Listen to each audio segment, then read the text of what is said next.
For more than a decade, FTI has strived to become the leader in the aftermarket performance transmission and converter industry. We've joined forces with McLeod Driveline Components under the leadership of Top Fuel Funny Car pilot Paul Lee, and now have a larger distribution network, more resources, and more power.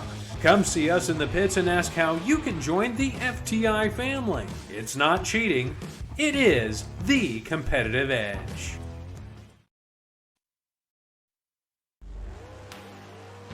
The number one source of friction in your engine is not what you think. Piston rings rubbing against the cylinder walls generate more friction than any other part of the engine. More friction and temperature means more wear and less horsepower. Fortunately, the team at Total Seal knows how to reduce friction and wear through innovative piston ring design. If it takes a piston, Total Seal can build a better ring. This is WFO Radio. Hey everybody, WFO Radio back on the air as we get ready for the Amalie Motor Oil NHRA Gatornationals. That's right, it is race week, baby. Race week in the Mission Foods Drag Racing Series, and I am super excited. We've been waiting a long winter break for this week. Testing is on track. We're going to hear the voice of NHRA. Elon Reinhart will be joining us from Gainesville Raceway. Plus, we're going to have Josh Hart going to be on the show. Josh going to get us hyped up for the big BURNYZZ Fan Fest. That's right. I've been telling you all winter long about the BURNYZZ Fan Fest. There shouldn't be a drag racing fan if you're in town beginning tomorrow, Wednesday, that doesn't swing by BURNYZZ. It's going to be huge. It's going to be ginormous. And WFO Radio will be there. I'm the MC of the event all of a sudden. Yeah, I got that call yesterday. It's going to be a lot of fun. We're going to do some WFO on location, and hopefully you will swing by BURNYZZ tomorrow, 6 to 9 p.m., 6 to 8:30. We'll talk to Josh about it on the show. And of course, the Gatornationals, the Baby Gators were just a couple of days ago, and really it extended on and on. Reinhart's going to give us the update. We're going to have a lot of fun with all of that. Paul Lee going to be on the show. Paul Lee going to be rocking the FTI Performance colors in Florida. And we're going to speak with Paul about his crew chiefs, Johnny and John, out there. And I think, like, of all the teams out there, it's a very optimistic start to the season for Paul Lee. So fans of Paul, fans of Josh, please join us and share the show. We've also got Elon from Drag Race Bracket Bonanza going to be joining us on this show because we have a WFO Radio League. That's right. There's league potential now on Drag Race Bracket Bonanza. And if you want to try to fill out your bracket, pick the winners and win the prizes and all of that, you can join Drag Race Bracket Bonanza. But what you really can do is join the WFO Radio League. I will be sharing the code. You have to have a special code. And you can join the league. And Elon is going to be explaining all of that. So everybody has probably heard by now about Meta. And they're down, man. Meta is down. This morning, you couldn't log in. Everybody got kicked out. Meta and Threads and Facebook and Instagram. And there's just chaos all over the internet. It's all down, man. But now it's coming back online. But hopefully, everyone is watching on our YouTube channel. We surpassed a big milestone of subscribers pretty recently, and it's all as simple as that. Subscribe, click the bell, and be ready. But we have another way for you to watch WFO Radio that I want to announce, and I want to let you all know about it right now here at the start of the show. For those of you who watch Roku, you cut the cord, you have Apple TV, you have one of those streamers, PowerTube TV now has WFO Radio content. PowerTube TV, the home of Pastime and the home of the old Pink's All Out shows. Brian and his crew over there at PowerTube TV has brought the WFO Radio content on, and we've been talking about it for several months, and it is now available on PowerTube TV. So if you've got a Roku, go download the app PowerTube TV so you can watch WFO Radio from, in the bed with the sweetie. Yeah, that's a little weird. Got a lot to talk about, though, and I want to tell everybody about the people who make it possible for me to go WFO right at the very beginning of the show, and then we reference it a few times just so you all know, like the folks at CWT Industries. These are balance machines. If you're a machine shop person, if you work in and around a machine shop, you look at your balance machine. What do you got? Simple as that. What do you got? Trust me, The technology has advanced dramatically. Automation and touch screen and the ability to balance it a better and quicker way. CWTindustries.com is the website. Randy Neal is the man. If you want to email me, Joe at WFOradio.com. I'll put you guys together, but it is time to step up and upgrade. Remember, if it rotates, it can be balanced. You heard a little bit about FTI Performance Transmissions and Torque Converters. You heard a little bit about Total Seal Piston Rings, the leader in ring seal technology. I do want to remind you, free with the price of your ticket. The Total Seal Trackside Tech Talks are back. But this year, they're at the NHRA Nitro stage on the midway. So we're going to be teaching everybody about ring seal, and it's going to happen between qualifying sessions on Friday and on Saturday.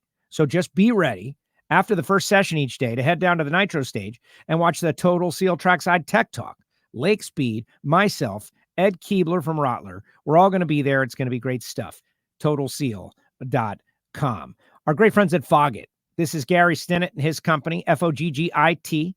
He and Steve Williams put together this spray. It's an aerosol. It protects the inside of your engine at the conclusion of racing.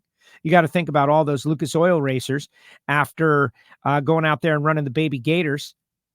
It's about to rain. You're going to put it away. It's all hot. That's ripe for condensation, sulfuric acid, and damage to the inside of your cylinders. That's why you got to fog it. Don't just spray it. Fog it. Available at Summit and available at Amazon. Folks at BURNYZZ, of course, we're going to be talking a lot about BURNYZZ.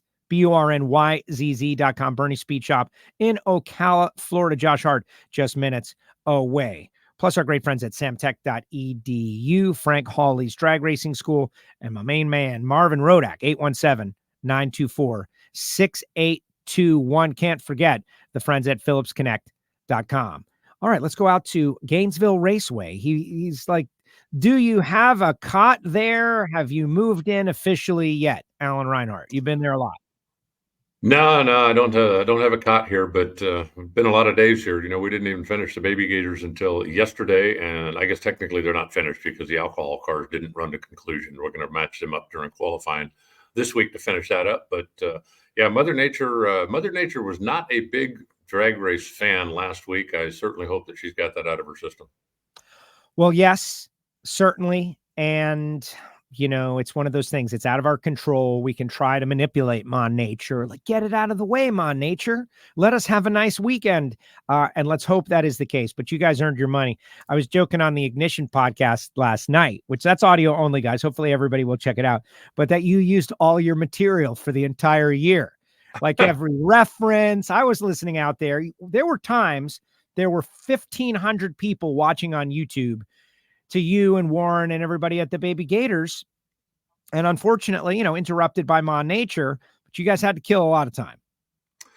Yeah, we definitely did that. And, you know, same thing today. You know, there is a live stream today for the testing, and there were professional cars on track earlier until it started spritzing. So I just picked up the microphone while I'm sitting here and told everybody that was still tuned into the live stream to switch over here, because at least we're doing something here.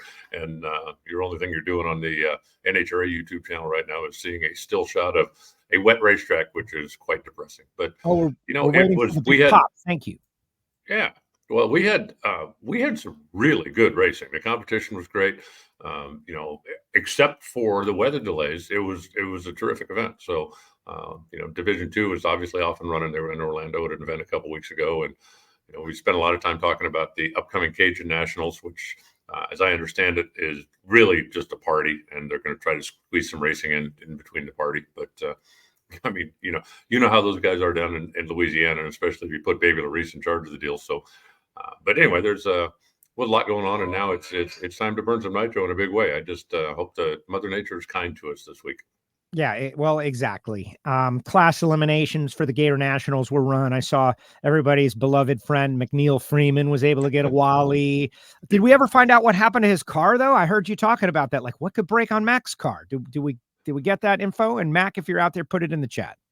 No, you know what? I never did. And it was strange because he pulled up, you know, into the burnout box and then just backed up and drove down the return road. And the only thing I could think of is like he forgot his helmet. I don't know, you know, what else.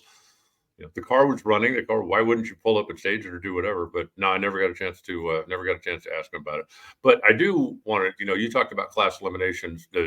the move for class eliminations from the Gatornationals to the Baby Gators a couple of years ago was, one, I think, a brilliant idea, because it allows so many more people to run for the class trophy. And the class trophy you get is the Gatornationals class win, not the Baby Gators.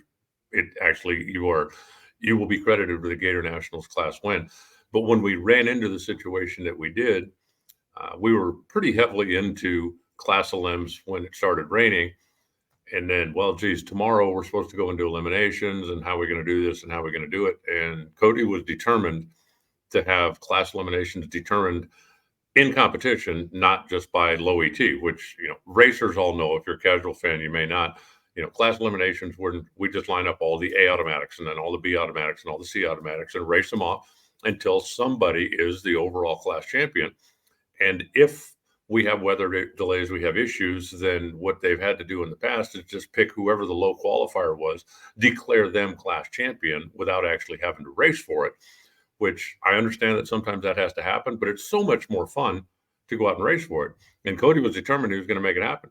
So we just kept track as we went through eliminations. And let's say, hypothetically, okay, well, Joe and Alan, we didn't get a chance to race for the class championship in, let's see, what's Joe's Firebird going to be? Oh, that's right. Super Stock A modified. Yeah. So once Joe was out of competition, and then once I was out of competition, it was like, okay, Joe, Alan, bring your cars up, and we're just going to fill you in between classes somewhere. We'll put you out there on the racetrack, and you guys can make that class elimination run instead of just determining it by low ET. So throughout the day, even yesterday, matter of fact, we had one class elimination run that ran after the final two cars went down the racetrack for the Baby Gators, just so everybody had a chance to race for it. And again, I applaud Cody for making the decision that he was going to do that, just so everybody had a fair shot at it. And everybody that got out of here with a class trophy did it because they raced for it, not because they just, not because the rain shortened everything and they got it based on qualifying time instead of a race. No, they definitely, Cody did a good job working to get it all in. You could feel it listening to you guys that it was, anyway, got it in. People are out there congratulating our great friend Bob Bender on his class. Pete, as congratulations to Bob. Bob says he thinks that Mac broke an axle. And so is that what happened? That's what Bob says, axle broke.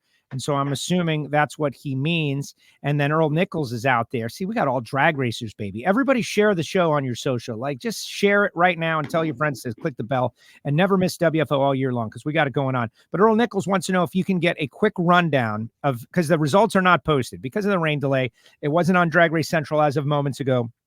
And so, he's begging, get in here. Who is that? Get in here. Who is it, Reinhart?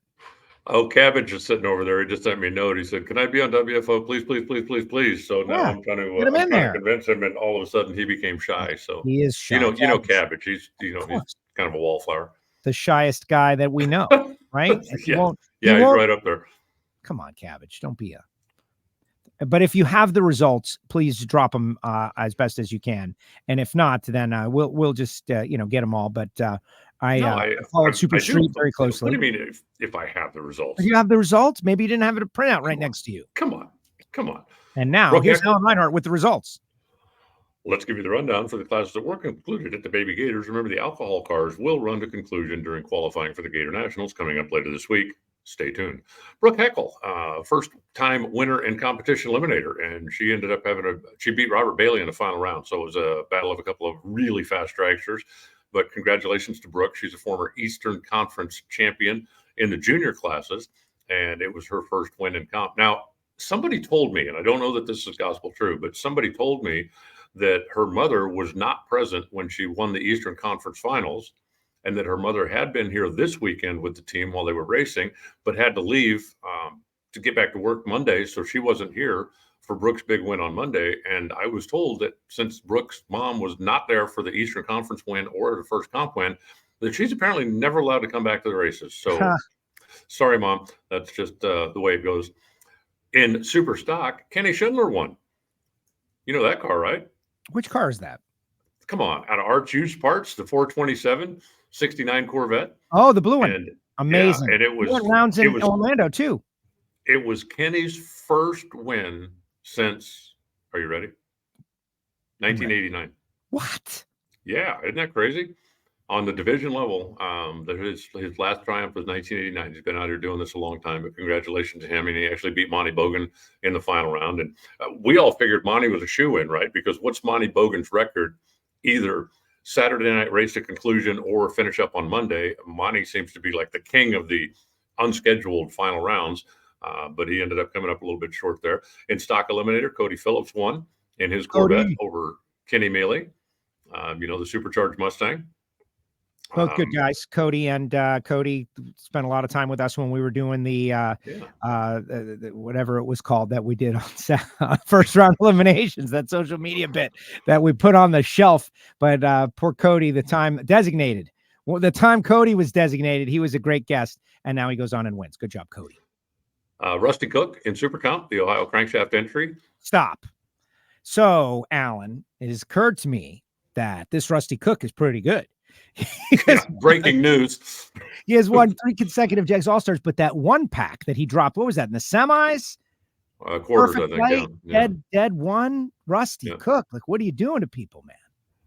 Yeah, it was pretty brutal, and he was definitely feeling it. Tyler Bohannon in the final round, and Tyler is also a pretty big player. Super Gas, George Warren won Super Gas over Del Hall in the final round there. And for George, it was he's got a really, really cool car. It's a 68 Mustang, just all black and chrome, and really just a really neat car. It's the first time that he had won one. Ronnie Banks in Super Street with a Dodge. He was surrounded by Chevrolets. It was like the last 8 or 10 cars were just him and a bunch of Chevys, and he ended up making it happen. A big block Duster that is for sale, by the way, if somebody wants to. Joe, if you wanted to get a super stock car to go along with your comp eliminator machine that you're building now, Ronnie's car is for sale. So I'm just throwing it out there. Very and nice. Then Kendall Barnes won Top Sportsman over Tyler Kahele. And in Top Dragster, in a real battle of titans, Jeremy Hancock came up a little bit short to Al Kenny. So that was the way it went. Excellent. And those are your results from the Baby Gators. There you have it. Gainesville Raceway. Very exciting. Yeah, watching Fletcher go rounds in Super Street with the wagon was fun. Our friend David Morris got down to 5, and just great racing. And one of these days, I aspire to be there. Like, if this Project Pontiac thing works out the way it's supposed to, I will get to race the Baby Gators next year. And Larry is out there. He goes, I did the Patreon thing a few weeks ago. I ordered a t-shirt and a mug the other day. What's the magic number of subscribers and merch sales we need to hit to get your Trans Am into the 8s, Joe? Says Larry. It's going to be there. Don't worry, Larry. It's so funny. It is so funny, the idea. But my perspective is I've been able to add to my understanding of the racers and what they go through my limited experience. And it is amazing. And we just got to continue to do a better and better job. All right. I see Josh Hart is connected, but I don't know if he's exactly ready. Yes, he's exactly ready to go. Let's bring on Josh Hart, because he's going to be the host of the Big Fan Fest, which is happening, believe it or not, tomorrow at Bernie's. I'm going to be there. It was misreported a little bit earlier that it was Thursday. It's not Thursday. It's Wednesday. Let's bring him on. Mr. You're defending Pep Boys call out winner, Mr. Josh Hart. What's up, Josh? Hey, Alan. Where are you? Are you at the Joe. raceway? There he is. Yeah. On You location. should have just come up. You should have come up to the tower. You could be hanging out up here with me instead of sitting out there in the rain. Put me on pause. I'll run up there. No, don't do it. Just stay where you are. I like the pit atmosphere. I like the sound. I like the vibe. All right, Josh, you were on the press conference yesterday. You said a bunch of what I thought to be like really genuine things about your arc and your learning curve. But you also said that now you feel like you've got the good stuff, the go fast stuff. Take us a little through that transition. Last year we were running some stuff on the car that I felt was kind of archaic. Our fuel system, some of our clutch parts, and it just took, constantly being a tenth behind everybody else to realize we needed to make another investment. So this year we went ahead and bought clutch discs for the entire season. With the help of Arnell Carriers and OWV Excavation, we were able to get the new fuel system. And I think the proper place to test that was Bradenton. We learned a lot, where everybody else has probably got 60 or 70 runs under their belt on those same items, we now have 13. So it's up to Ron now to kind of correct this learning curve, and I think we'll be very, very competitive this season. Alan, go ahead. Going into, now that you know for a fact you're going into the Pep Boys All-Star Call-Out race, will that change your Friday strategy? Are you going to be going into, we need to be in race mode quicker since you're going to be defending that championship on Saturday? 100%. You know, got great partners, so we need to go out there and try to win every single time. Qualifying is no different. I'm going to go out there, shallow stage, cut a good light, and just get this thing as repetitive and consistent as possible. So you mentioned investment, and as you speak, it occurs to me like you bought a top fuel team and you ran it and you had success, but now you have to make another wave of, like you said, investments. The parts that you got were only good so far. And that's a bit of a challenge, right, Josh? Like, you're your own team owner, your own driver. We hear Antron talk about it. We hear Caps talk about it all the time. There's so many things to consider. You're considering all of those, plus you're running BURNYZZ at the same time. I know you're never going to tell me it's too much, but how do you handle all of that? A lot of good people. There's a lot of good people that have supported this team and forced us to grow in the right direction. And that's very true with BURNYZZ as well. But the investment numbers are staggering. It's something out of this world. I can't even put it into perspective. So, but we did it. You know, we're in it for the long haul. We said that in year one. Year two, we learned a lot, and we're ready to rock this season. Josh, since you obviously are committed tomorrow to being at BURNYZZ for the open house and the stuff, and I'm actually going to be down there as well. They're going to do a press event, and I'm going to come down and be a part of that.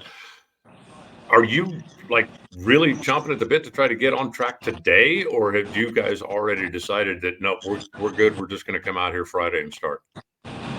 No, we were trying anything we could to test today and tomorrow, and then make it down. You know, extraordinary measures to get to BURNYZZ to make sure that we can handle the show, and then kind of regroup on Thursday to get ready for Friday, Saturday, and Sunday. So, whatever it takes, you know, that's where we're at. Well, wait a minute. You just said extraordinary measures. Is that like a helicopter? Can I just hitch a ride with you? Absolutely. Perfect. Is there really a helicopter? Because I want in on that as well. That's too slow for us. Our jet's sitting about 5 minutes away. Oh, come on, a jet. You wouldn't get the seatbelt sign off by the time you were from here to Orlando.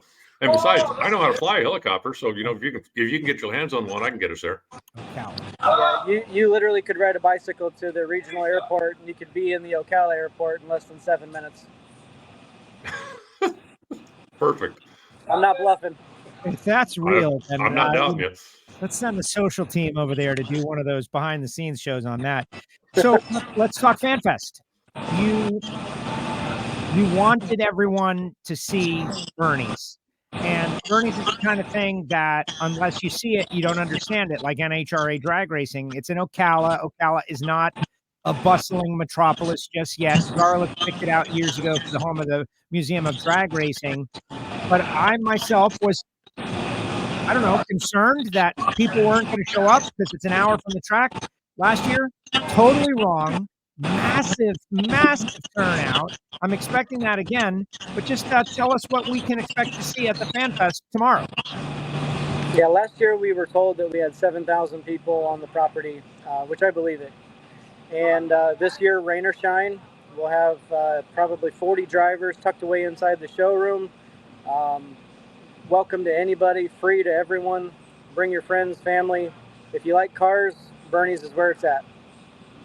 Yeah, certainly. Well, go ahead, Alan. He's a businessman, Joe. You know, if you go into BURNYZZ, you're going to go in, and I think everybody's did the same thing I did the first time you walk in and go, hey, that's a pretty nice. Whoa, look! Oh, I didn't see that one. How about the one over there?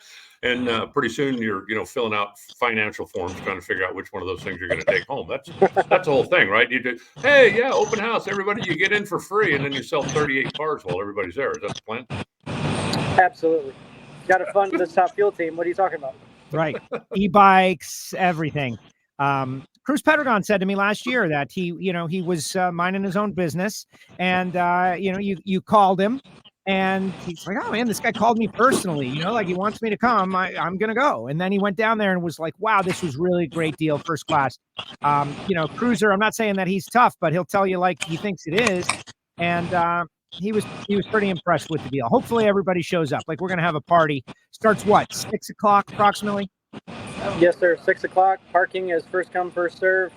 It was just an amazing event last year. So again, rain or shine, it'll be good either way.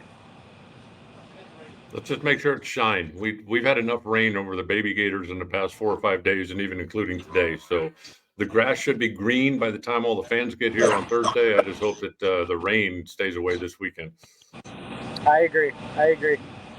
So you said on the press conference, and I know I'm rehashing a lot of that, but we spoke just yesterday that you were a little spoiled. Like Nicole mentions, you won your first outing in Top Fuel at the Gatornationals. That's not supposed to happen, but it happened. And you had to relearn what your expectations were going to be, right? Like, that's not how it is. You don't just show up and start winning races. And now you're dealing with that. That might turn some people away. That might make people think, oh man, no, I just want to win. But it doesn't seem like you're out here, you want to win, but you're out here for the thrill of the competition, to test your mettle against the Anton Browns and the Sean Langdons and the Steve Torrances. What drives you to do that? They're the best in the world, and I want to fit in. I was spoiled. We won our first race, and we won another one shortly thereafter. We were always in the semifinals and the finals, and we had a very limited schedule year one. Year two was you learned all the stuff you didn't know, how much of a business it was, how sponsors get treated on the behind the scenes with the drivers and all the other inner workings. And I think that it's just prepared for a longer career with NHRA. So I'd like to think I'm accepted into the fraternity of Top Fuel drivers, but I'm also not willing to place my bet on that just quite yet. So I've said in multiple interviews that I feel like they kind of expected more out of me. And I don't know if that was just because of the early success in my career, but we'll get back to that. And there's no signs of stopping now. We're going to hit the gas and get it done. You mentioned the fraternity of Top Fuel drivers. Looking around at the number of teams now that are committed to running the full season, this may be the most difficult year ever as far as if you want to be a championship contender. I know that it wasn't that long ago when you'd look around the pits and go, okay, there's 3 or 4 guys you really got to worry about racing. But now there's a solid 10 or 12. I mean, qualifying in the top half of the field is going to be a chore every week. Do you see it that way? Absolutely. It's got to be very, very rewarding for NHRA to see all the people that have risen up to this platform. There's tougher competition, there's faster cars, there's more funding, there's more sponsors. It just kind of seems to be flooding in every year, and it's getting better and better for everybody that's serious about competition. Yesterday, Steve Torrance, we got this call-out deal, and it's the first race of the year. It's really the first NHRA Mission Foods competition, Pep Boys All-Star call-out, and I like it. For a long time, people were saying that the, let's call it the routine of the ladder, people wanted to break away from the routine of the ladder. But then yesterday, Steve Torrance said it was manufactured drama. He said it was manufactured drama, and, I don't know. I didn't think it was manufactured drama. I think it's personalities sorting it out. How do you like the concept of the call out now that we're a couple of years in? As someone who's not going to get to call someone out, you might be the recipient of a call out, but do you think that that's working? I don't know. I think it's cool because it's a race inside of a race, and Steve doesn't hold back any punches. So the bottom line is a sport needs a little bit of drama. So if it's manufactured to get the ball rolling, I support it. Ultimately, you got to watch who you go up against on the starting line because they're going to try to rip your throat out no matter what it is. So just go out there and try to win and let the chips fall where they may. I didn't see the press conference yesterday. I wasn't able to take part in that because we were out here racing. But I think, if you look at the way the call out goes, and I think Robert Hite embraces it and understands perfectly the purpose of it. If you can put yourself in a position to do it, you look at Robert the last couple of years, the first year, the hottest guy in the class coming in was Bob Tasca. And Robert said, I want him. Last year, Ron Capps' car was running very well, and Robert's, I want him because this is the only time I'm guaranteed I'll have lane choice over him, and I don't want to give him 2 runs down the racetrack before we have to run him later. I wanted to get him now, and if I can send him back, I'm great. But sooner or later, you're going to have to run all the tough guys anyway. I really like the concept of, again, showing a little personality if a driver's willing to get up there and talk the talk, and then see if he can back it up. But on a slightly different subject, most of the top teams out there now, Josh, 2 cars, 3 cars, you've got an alliance, is there somebody that you're working with, or are you still trying to do the Lone Ranger thing? We are absolutely a Lone Ranger for now. Chris Armstrong has reached out, mentioned maybe fielding a second program, but we've kind of been flirting with that for about 1.5 years now, so we'll see how that goes. But as of right now, it's definitely the Lone Ranger. How can you see that working with me tuning and Joe driving? Absolutely. Let's do it. Let's do it. All right. We'll talk about that at the Fan Fest. Come on down. Up. Chris is here. Yeah. Hey, Marvin Rodak, I need to raise the rate. Have you got enough stuff that we could be ready to go by Friday?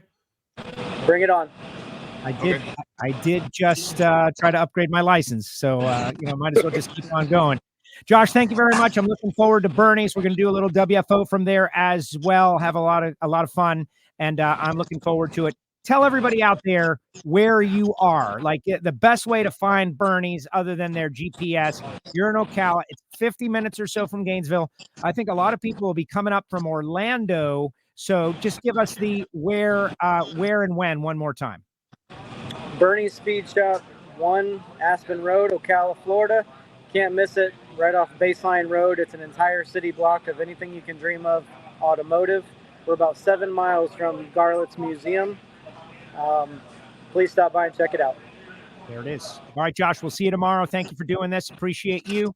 And good luck in the Amalie Motor Oil NHRA Gatornationals. Thank you, guys. Thanks, Josh. Here goes Josh Hart with us here on WFO Radio. BURNYZZ. It's going to be great. You're going to love it, Alan. You didn't? Did you swing by last year? I don't remember. I didn't go to the Fan Fest last year, but I have been to BURNYZZ. Yeah. Okay. Yeah. No, it's amazing. It's the kind of thing that once you see it, it's perfect for this event. And it's we don't always have Fan Fest at like private locations, but this one is perfect in the area, and it worked out real well. Alan, you mentioned Robert Haight and Bob Tasca, and when I was asking my question yesterday, that's exactly what I was thinking of. That some people have attacked the call-out formula, like, whatever the crew chief tells me to do, I'll do. And they're going to pick whoever they think they can beat at that moment, given the circumstances. And, Robert Haight went up there and did what I believed was what was initially hoped for when they designed the system, which is called out the baddest hombre that he thought for a big moment, like created a big moment, which also helped him out because they tried to get those guys early, Sure. And I don't know, when Steve told me yesterday that he felt like it was manufactured drama, I was like, man, can't we just go with this? Every time we come up with a cool idea, why do we undermine it? Like, people want to think, because Steve is going to make the pick, right? Who's Steve going to pick? Well, it's not really even my call. I don't know. It irked me a little bit. Well, I think it's interesting. Again, I didn't see the press conference, wasn't able to take part in that yesterday, but I think it's interesting that Steve would say that because, he certainly was, one of the driving forces behind the Bradenton event that was put on a couple of weeks ago. And they made a big deal about the fact that, this is the format we're going with because this is what we want to do. So it's interesting to me that, that race would be run in that format. And now it sounds like he's not a big fan of it because I really thought that he was one of the guys behind that. Or maybe maybe I'm picking up that he overstated that, but who knows, but we'll see. And Nicole is out there. She says, I just wish the call out was a few races in, time to get more hurt feelings. Interesting angle, something to think about. I know they want to put it at the Gatornationals because the Gatornationals is a huge kickoff and we've got all kinds of big stuff. But that is true. Like, everybody's in a good mood right now. right? We're all in a good mood at the start of the season. Well, remember the Gator Nationals wasn't always the start of the season, so it wouldn't have, the way it ended up being. We would have had at least a couple races under our belt in years past before we got here. But you know what? I'm okay with it. I like kicking the year off with a bang. What would the option be, right? I mean, I don't think you want to do them both at the same event. You could do them both at Indy, but I like better that they have, the Top Fuel event stands alone and then the Funny Car event stands alone, so they're not overshadowing each other. You could do it for years. We did, the Top Fuel, the Krager Challenge at the World Finals, but then you've got championship implications. You got other stuff going on. I don't think that's the time to do it. So why not start the year off with a bang? And, the Gainesville, obviously all the history here, it's a great facility. Normally we have tons of fans here to take part in the thing. And I think it's just the perfect time.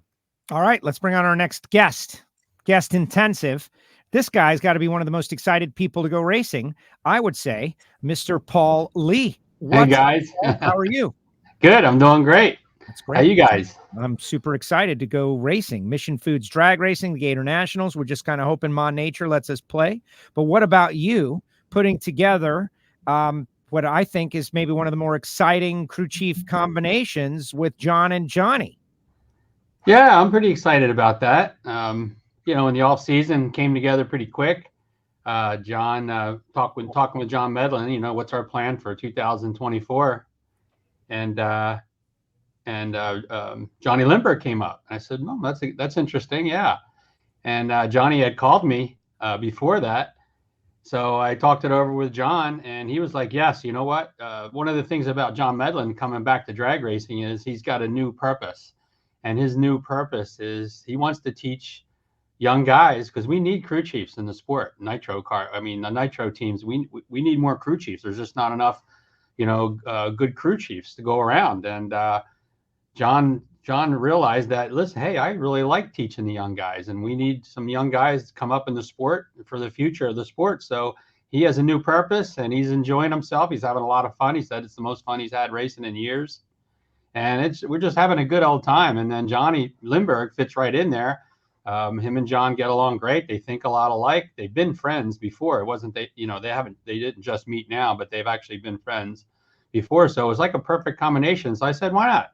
I'd like to give young guys opportunities. I've done it in the past, and I'll continue to do it. Paul, I'm a little surprised to see that you're in your office. I would have thought that you would be here trying to get a run or two in, kind of get the dust knocked off or the rust knocked off before we got into Gator National competition. You just have so much going on, you couldn't get away? No, not at all. I mean, we had a successful test session in Bradenton. We made 10 runs. Our slowest run, we made some half-track runs because we have a lot of new parts and pieces this year. We had new fuel pumps, new cylinder heads. We got the latest stuff that everybody else has, and we made some half-track, deliberate half-track runs. And the slowest full run we made was a 389.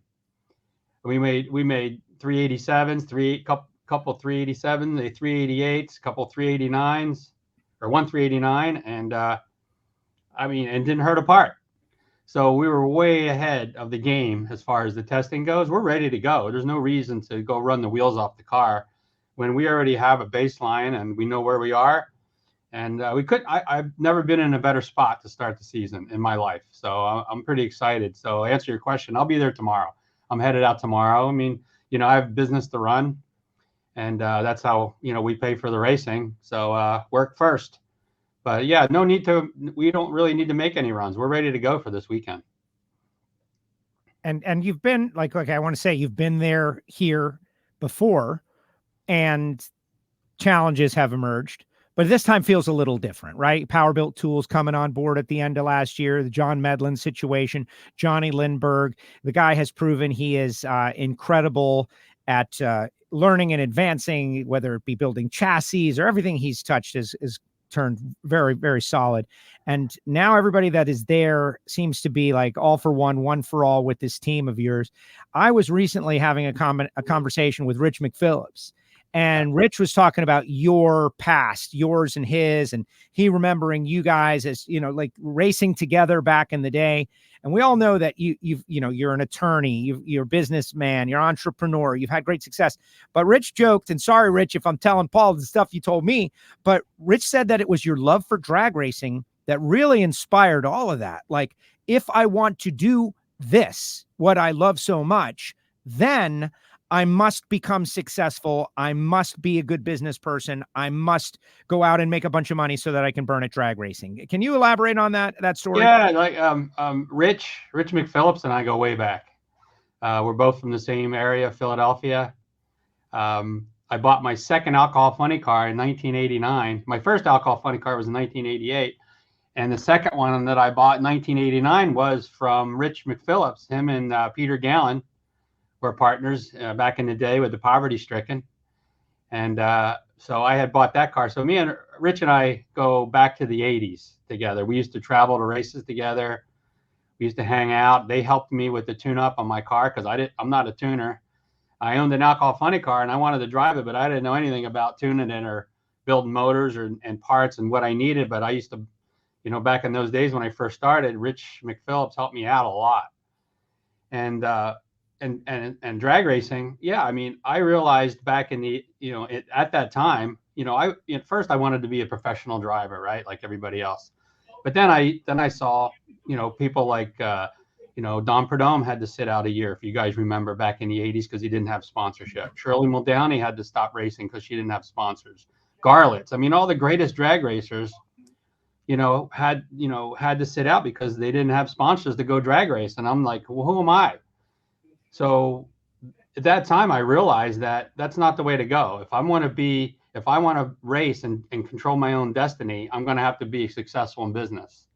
So that's when I realized that I wanted to take after guys like Joe Amato and Connie Coletta. They were my role models because those guys were successful in business and they could race whenever they wanted, right? They controlled their own destiny. So that's how I kind of modeled my life. If I wanted to be a drag racer in the future, I wanted to race Top Fuel or funny cars. That was my goal since I was a kid. I wanted to race a fuel funny car. I wanted to drive.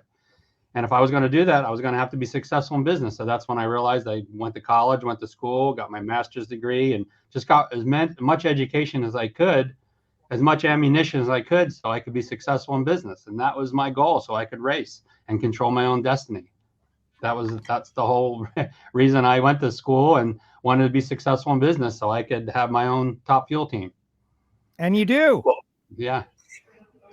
You obviously have time of hard work, though. It wasn't nothing overnight. I didn't have rich mom and dad to buy me a team. I mean, my parents were school teachers, but the one thing they instilled on me was to study hard and do good in school, which is what I did. And I was able to, get into good colleges and good master's programs and law schools, and that gave me the tools to be a successful entrepreneur. But that's where I am.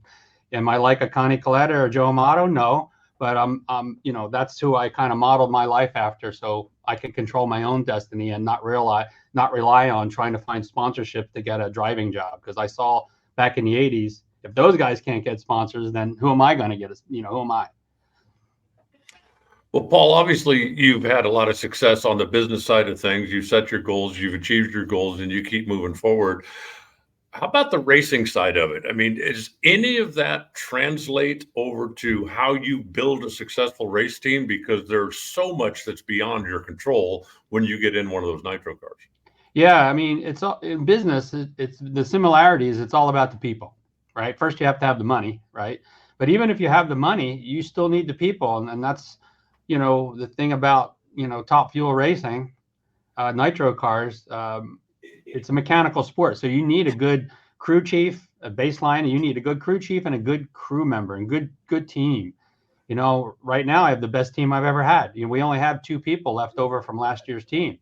So in the off season, Johnny and John put together a great group of guys, and we went down to Bradenton and we all of us worked together for the very first time, and it's amazing how good they serviced the car. It's like they've been doing it for years. It was amazing how great they worked together. And we made 3 runs in one day, back to back on a Friday, and we serviced it, made it up there in time, and no mistakes.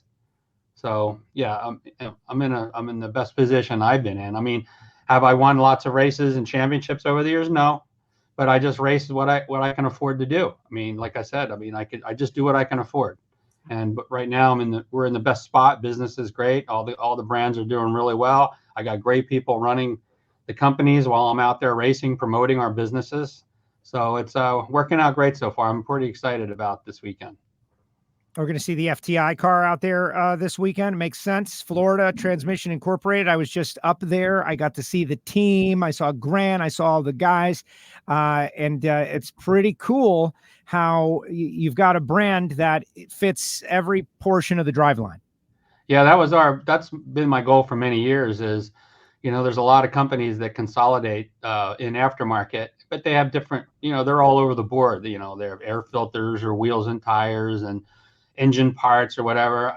I always wanted, I was always a clutch guy.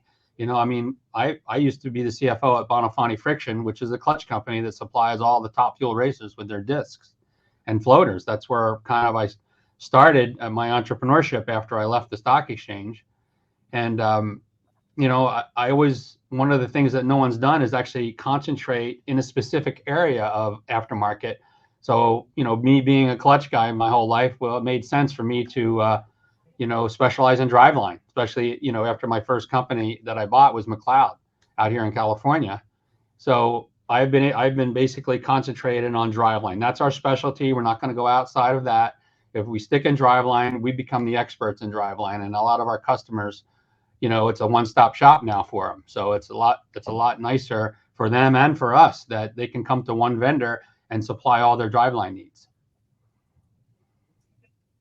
Awesome. Well, Paul, I am looking forward to seeing you on track. I hope that the success you had down in Bradenton at the test session at the event down there translates here. And I know you've said before, and if I'm wrong, correct me, if you get off on a running start and your car's performing like you expect it to, then you plan to chase this thing for the season, correct?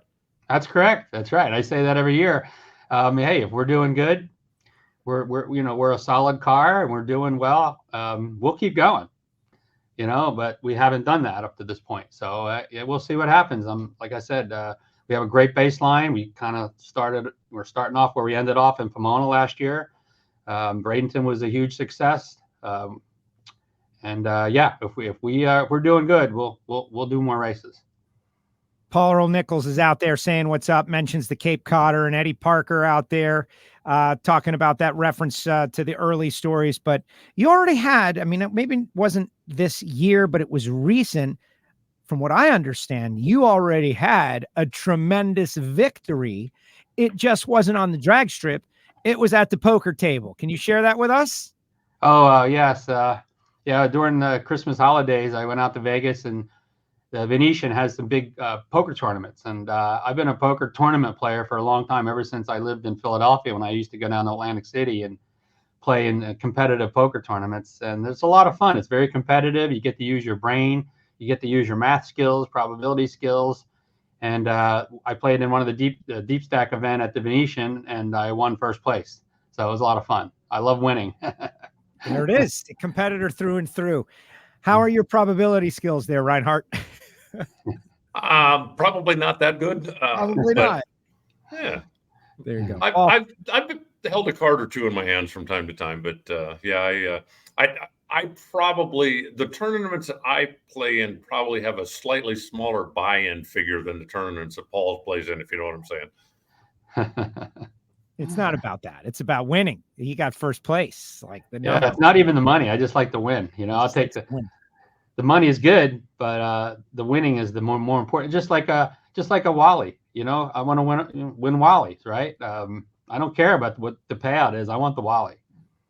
There it is. And what kind of celebration happens when you win a big poker tournament? I've seen World Series of Poker. They seem to get excited. What about you? Well, yeah, of course. Anytime you win. It's very hard. There's, hundreds of players, sometimes thousands of players, like at the World Series of Poker. A few years back, I finished third in one of the bracelet events. And that was a good payout. That was $140,000. So that night was a pretty good celebration, even though I didn't win it. I finished third. I didn't win the bracelet, but I came close. So maybe this year will be different. Representing drag racing. What was your winning hand in the last tournament? In the last tournament, it was a queen jack offsuit, and I had a straight heads up against my opponent. Right on. Nice. Mike Lupo saying what's up out there as well. Paul, we'll see you in a couple of days. Safe travels, of course. And are you going to the BURNYZZ Fan Fest? Are you going to be in for that? When is no, I'm not. Tomorrow night. All right. Just checking. I'll be in there late tomorrow and ready for Thursday's activities and the banquet on Thursday night at the Hall of Fame to support Pam Hardy, Jungle Pam, who nice. I've known for many years, growing up in Philadelphia, of course. I've known Pam, so a bunch of us are going there to support her being into the Hall of Fame. Well, we'll have fun. I will see you there. Yeah, very excited about Jungle Pam and so many others going in. Scott Coletta. We're going to have a really good time Thursday night. I will see you at the Hilton Thursday, and everybody, of course, you guys can watch that on the stream. That will be streamed live on Flow, and so you guys can check that out. Paul, thank you very much. Good luck this season. I hope to speak with you a lot. Thanks, guys. Good to see you this weekend. All right. See you in a couple days. Paul Lee with us here on WFO Radio. How about that, Alan? I am predicting a solid start to the season because of these two. Paul, his abilities I'm already confident in, but Johnny Lindbergh is one of those standout talents. If only he had the right person to train him up and give him the nuance of years of experience, right? And he's got John Medlin with him. I think that they are a team to watch. Yeah, I think you're right. Johnny Lindbergh, obviously a detail guy. You don't have the level of success that he's had in the alcohol ranks without being a detail guy. And while you do have a lot of new things to learn, a lot of nuances to learn when you change fuel, it really does to come down to, I think what Paul said perfectly, preparation is the key. Having the guys that put the car together exactly the same way every time, making sure that, when the crew chief decides to make a little change, that the change matters. If you don't have the exact same level of preparation every time, then changing a couple of grams on the clutch might not make any difference if, the clutch hasn't been surfaced exactly the same every time, if it hasn't been installed the same clearance every time. So all of those little things make a difference. And that's one of the places that Johnny Lindbergh really shines. So I'm looking forward to seeing what that team can do as well. I think they're going to make some noise. That having been said, it's a tough road. It's such a great challenge, and it's amazing that these cars go down the track at all. But I have confidence that they will do well. Look at this. Mark Morbilis is out there. Oh, my gosh. We've made it big time, Reinhart. I'm excited for the storm chasing at the track on Saturday. Come on, Mark. Positivity, man. Come on. We're going to get it in, baby. This is the Gatornationals. We're going to get it in. What else are you excited for, Alan? This past weekend, Pro Mod down there in Bradenton, they had a great display of sportsmanship, and it was a big, successful event. I was very interested to see how Randy Lynn did with her Mountain Motor Pro Stock opportunity. Every report that I got was great, so we'll see her hopefully at some point later this season. We've got FlexJet Factory Showdown getting ready to go off in Gainesville. We're going to have 25 world-class Pro Mod cars out there in Gainesville. Of course, Pro Stock motorcycle. There's so much out there we can dig in on. What sticks out in your mind? What's got you excited? What's Reinhart thinking about?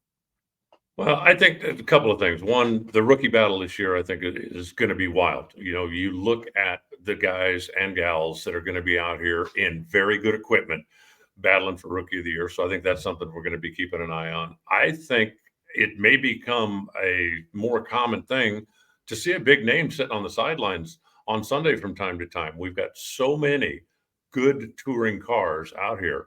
And then when we get into the season where the Kyle Wurzels and the TJ Zizzos and the guys like that come out that are capable of getting up and jumping into the field, I think there's going to be some events where we have a highly touted big name car that sits on the sidelines on a Sunday just simply because they don't get it together in qualifying. So I think that's going to be something. Some of the most fun times that I have in my job is on a final qualifying session when they're fighting for it. When you've got 18, 19, 20 cars and it's like, okay, he's in, but he's 15. Is he going to stay in? Now this guy just got bumped out. Now this guy's got a chance to move back in, and you see that shuffling around, and you can see it from my office. And I know from when you're down on the starting line, you can feel it watching the crew chiefs wander back around going, okay, am I going to stay in? Am I going to get in? Am I going to be? That's some of the most fun that I have. And I think that we've got a big enough inventory of cars in the classes that we're going to see a lot more of that. So that's something I'm really looking forward to. It has nothing to do with Sunday competition. The Sunday competition will take care of itself. Absolutely. Andrew says something. I don't know what he's talking about here. There's a video on Facebook of the Sonoma Tower being torn down. Also, what's up with the Indy Tower? I don't know about any of that stuff. I don't know. I know the Indy Tower is no longer there because it's going to be replaced. I have no idea about Sonoma, and I can't confirm that that's true. And I know that Facebook was down all morning, so who knows what's real or fake. Do you know anything about that? I think we can have a moment of silence for the Sonoma Tower. Okay, really? That's enough. Yeah. Wow. Yeah. As I understand it, they have been doing a big update out there at Sears Point Raceway, revamping the road course and doing a lot of paving and doing a lot of other things. And as I understand it, they kind of got together and had a meeting and said, if that building wasn't in the way, we could XYZ. And Marcus Smith went, take it down. So when Marcus Smith said take it down, you don't have more meetings. You don't have environmental impact studies. You don't do a study group. You don't, get to it. Just they took it down. And I don't know 100% for sure yet, but there was at least some discussion going along that our office, maybe the NASCAR announce booth up on top of the main grandstand, and talk about a place where you can see everything. That's a place where you can see everything. Yeah. Sonoma,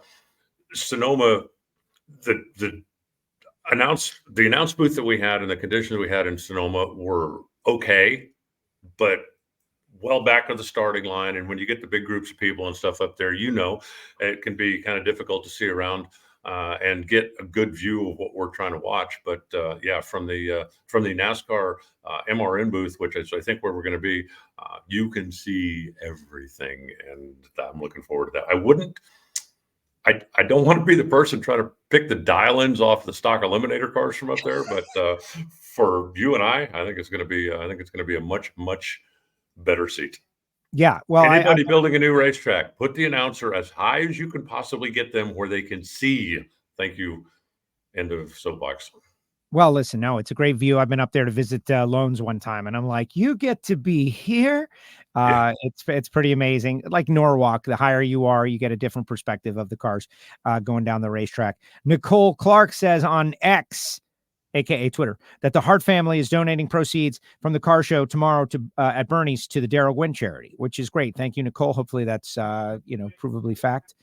Since I did not fact check Nicole Clark, right? I just put her stuff right on the air because we all know who she is, and we can get her if it's not true one way or another. I'm seeing NHRA.com has got a bit of breaking news about Greg Anderson and HendrickCars.com re-upping with a multi-year deal. That's pretty exciting for GA and that team. They're going to be fighting against Elite, and it's you got Jeg coming back. You got Erica trying to win another one.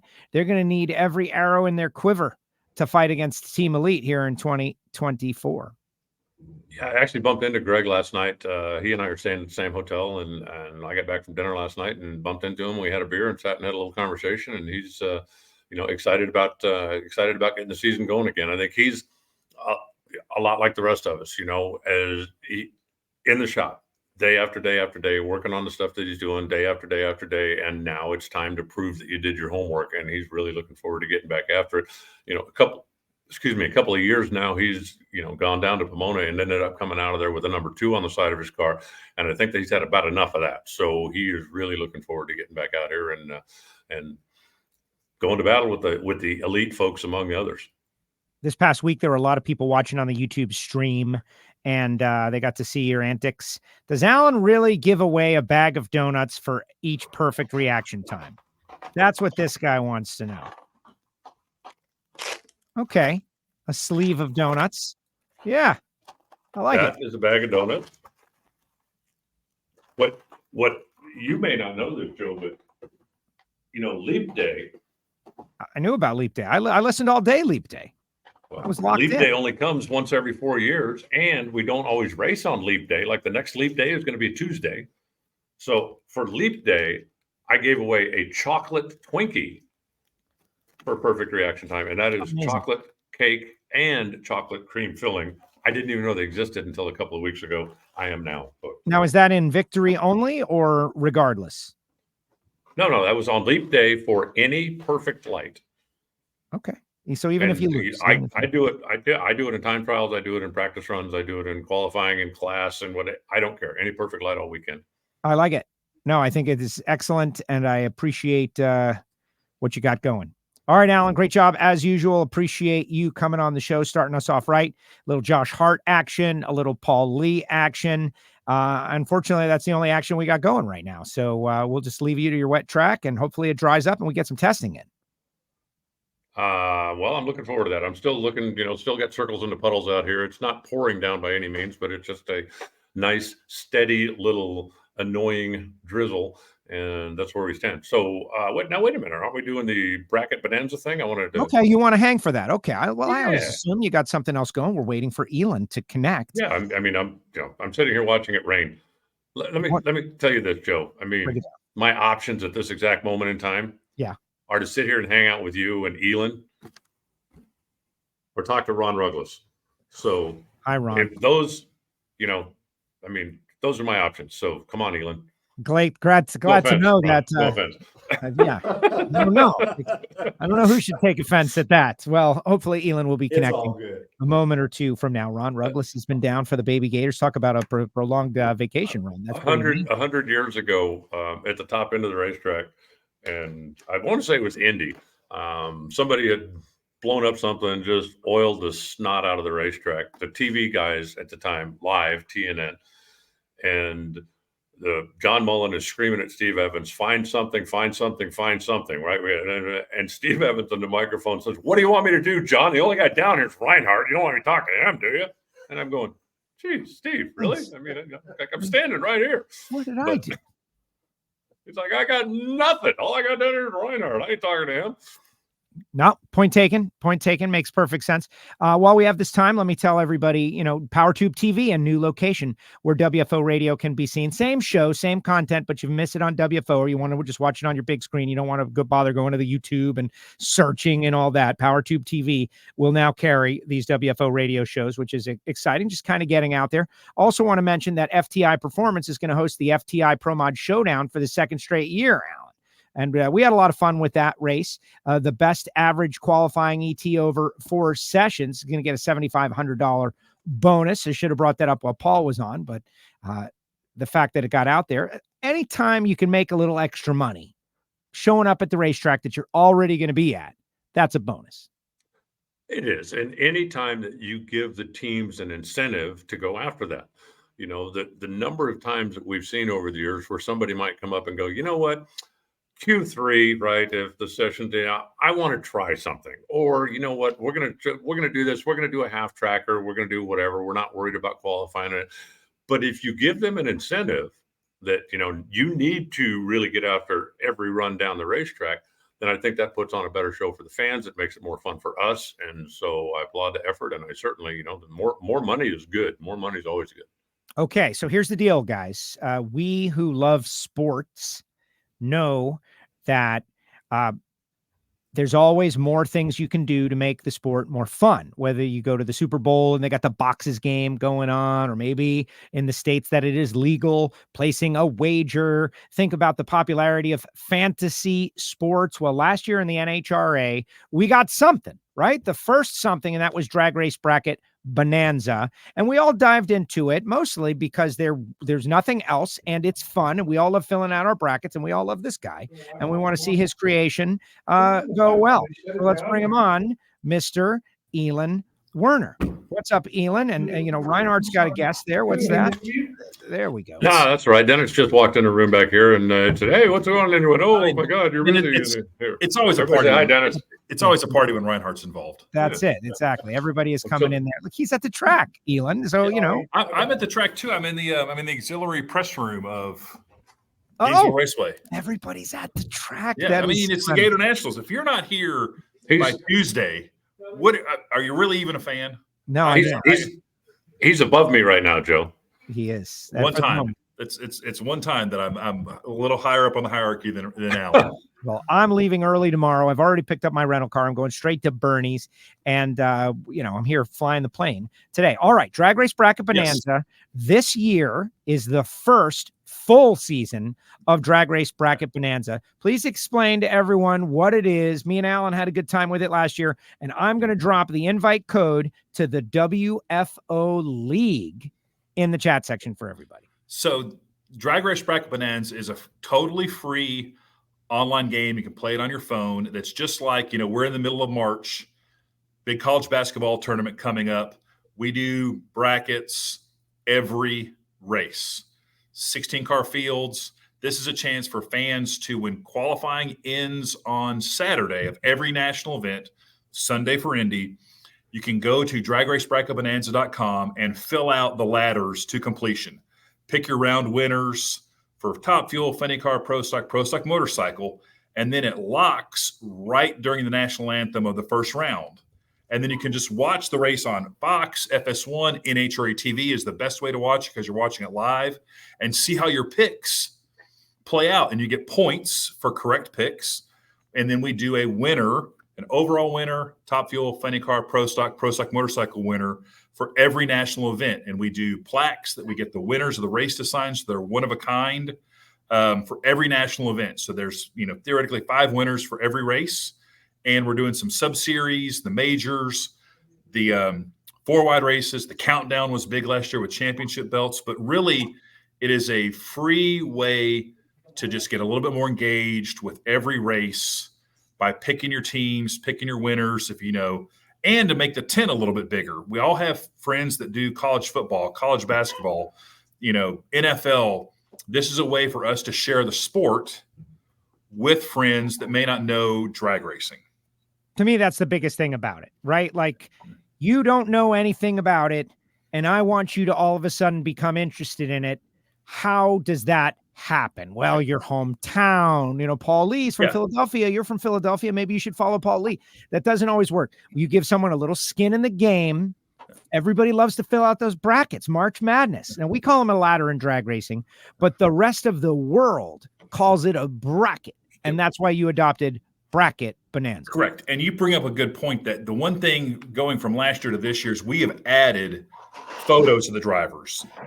We've added more stats. So if you don't know anything, your hometowns, birth dates, ET records, how many times they've won a race. So if you don't know anything, you can now make some fun decisions. I want to pick, Angie Smith has red, pink hair. I love people with pink hair. I'm a Matco guy. I want to pick, Antoine Brown because he's the Matco driver. Justin Ashley, I want to pick all the short guys. Cameron Crusoe, I want to pick all the short people. Short people. Wow. I can say that I kid because I love. But those are the elements that we've added to make it more user friendly. We've also added a tip sheet on Friday that's going to come out called Denzi's Deets, named in honor of the great Dave Dinsmore, who, if he hasn't seen it, it didn't happen in drag racing, to just add another layer of stats, information, so people can make an educated guess. And I will say, you two, I'm so happy to be talking to you guys because you two were some of the biggest advocates for Drag Race Bracket Bonanza last year. And I will give a huge shout out to the power of Alan Reinhart.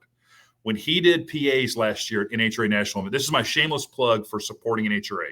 When he did PA announcements over the PA, which went on NHRA TV, we saw an immediate additional 40 or 50 people sign up every time the words came out of Reinhardt's mouth. So you'll get your kickbacks at a later time, Alan. Gotta wet the beak a little bit. I mean, come on, you just wet the beak a little bit, right? The power of the effort.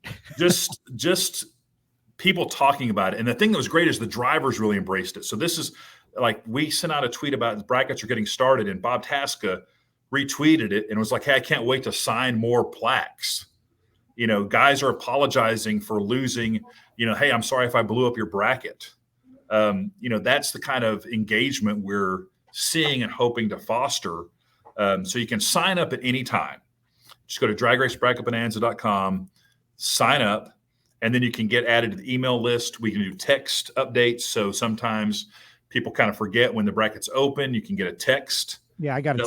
That lets you know the brackets are open, and we do a reminder text. Nothing too crazy, and then email updates of it. Hey, but the whole goal is to make it fun and to get you engaged and get you more involved, and also provide that opportunity. Drag racing is awesome. We do so many cool things, and I think we're a very stat-heavy sport. We're a very competition-heavy sport, but being able to put faces to names. And like when we were testing it last year, I had people that were helping me test it that knew I was in drag racing for 20 years. They started testing it over the summer, and then all of a sudden they're asking me about, hey, I was watching the race on FS1. I was watching the race on Fox.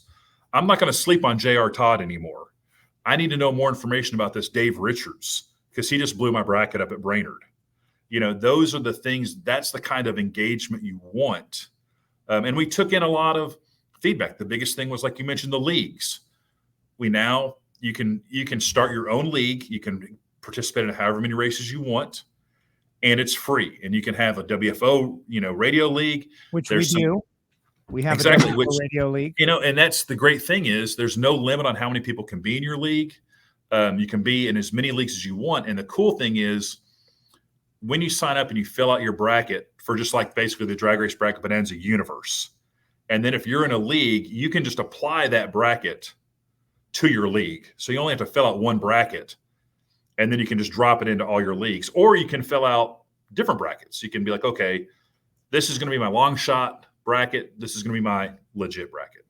All right. So everybody, obviously, dragracebracketbonanza.com. You sign in, you're automatically in the big game. And then you can join little leagues like the WFO league as you choose. There is an invite code. I have put that in all of our social media. We're going to put it out there enough, but not to the point of being annoying. And if you want it real badly, you'll get it. Reinhart, you got any questions for Elon? Well, I'm just wondering if you have considered maybe pumping up the prize pool. Like, how about a front row parking spot at ZMAX Dragway?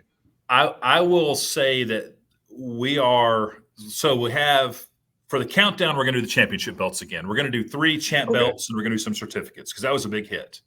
For the 2 4-wide races, we're going to do the 4-wide cup, which will be a physical kind of cool trophy cup, like a big tall one for the winner and some smaller ones for the top 4 finishers. And then the 8th place finisher, the 12th place finisher, the 16th place finisher, 20th, all the way to 40 will get special certificates. So if you finish in the realms of 4, you're going to get something for the 4-wide race. For the majors, I'm talking to Katie from Apple Art Girl. She's going to make a special major trophy and then some sub trophies for that. I would love to tell you what I'm going to do for the overall champion. The person that commits to 21 races is consistent as the overall champion, but it will be a one-of-a-kind prize that when we announce it later in the year will blow your mind. So I'm just encouraging everybody right now to get started.